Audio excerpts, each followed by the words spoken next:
السلام علیکم ورحمۃ اللہ وبرکاتہ۔ میں ہوں آپ کے ساتھ الطاف حسین رحیمی۔ استقبال ہے آپ کا ہمارے چینل مبارک زبان میں۔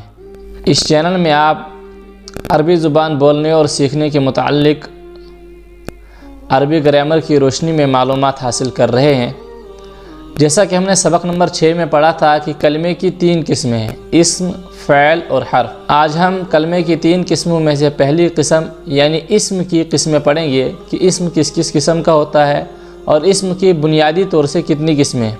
ویسے تو اسم کی بہت ساری قسمیں ہیں، لیکن آج ہم صرف اسم کی 2 قسموں کو پڑھیں گے۔ اسم کی قسمیں، اسم کی جیسا کہ کہا گیا کہ بہت ساری قسمیں ہیں، لیکن بنیادی طور سے ہم اس کی 2 قسموں کو پڑھیں گے۔ نمبر 1 معرفہ، نمبر 2 نکیرہ۔ اب معرفہ کس کو کہتے ہیں؟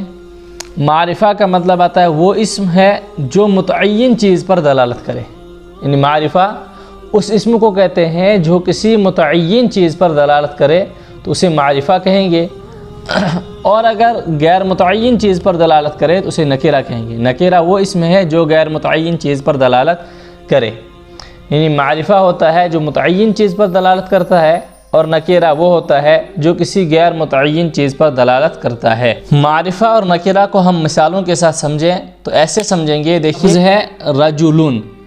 رجلن کا ترجمہ ہوگا کوئی آدمی، کیونکہ اس کے جب آخر میں تنوین رہے گی، شروع میں الف لام نہیں رہے گا، تو اس کا ترجمہ ہوگا کوئی آدمی، اور اسی کے شروع میں جب ہم اس کو الف لام لائیں گے تو اس کا ترجمہ ہو جائے گا آدمی۔ تو کوئی سے یہ آدمی ہو گیا، اس کا مطلب یہ متعین ہو گیا، یا اس کا ترجمہ کریں گے ایک آدمی، اس کا ترجمہ کریں گے آدمی۔ الرجل کا ترجمہ آدمی، رجل کا ترجمہ کوئی آدمی۔ تو اس طرح سے دیکھیے یہ غیر متعین تھا کہ کوئی یا ایک، اور متعین کرنے کے لیے اس کے شروع میں الف لام لائیں گے تو یہ متعین ہو جائے گا، تو یہ معرفہ بن جائے گا۔ آپ سے کہا گیا تھا کہ آپ یہ بھی سیکھیں گے کہ الف لام کہاں پر آتا ہے اور الف لام کہاں پر نہیں آتا ہے، تو یہاں پر آپ وہ سمجھ سکتے ہیں کہ اگر آپ نے کسی متعین چیز کو کہنا ہے تو آپ الف لام کو لائیں گے، اور اگر غیر متعین چیز کو کہیں گے تو اس وقت آپ کو الف لام نہیں لانا ہے۔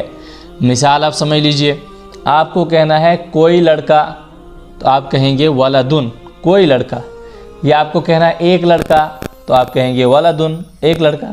لیکن اگر آپ نے متعین کہنا ہے کہ لڑکا، جو آپ نے متعین کرنا ہے کسی لڑکے کو، اس کے لیے آپ کو کہنا پڑے گا الولد، لڑکا۔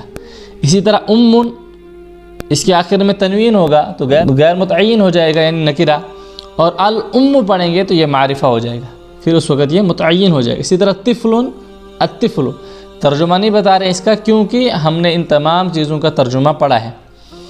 اسی طرح آپ مثال لے لیجیے الطالب، الف لام شروع کے اندر آئے گا تو متعین، الف لام شروع میں نہیں ہوگا، آخر میں تنوین ہوگا تو غیر متعین۔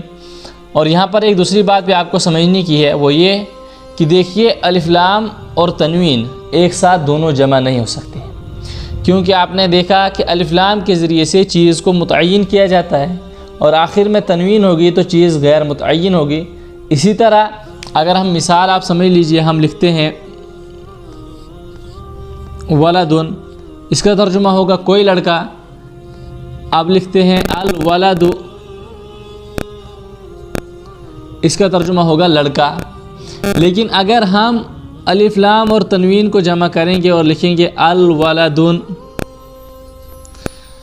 تو آپ دیکھیے نہ یہ معرفہ ہے نہ یہ نکیرہ ہے۔ معرفہ اس لیے نہیں ہے کہ اس کے آخر میں تنوین ہے، نکیرہ اس لیے نہیں ہے کیونکہ اس کے شروع میں الف لام ہے۔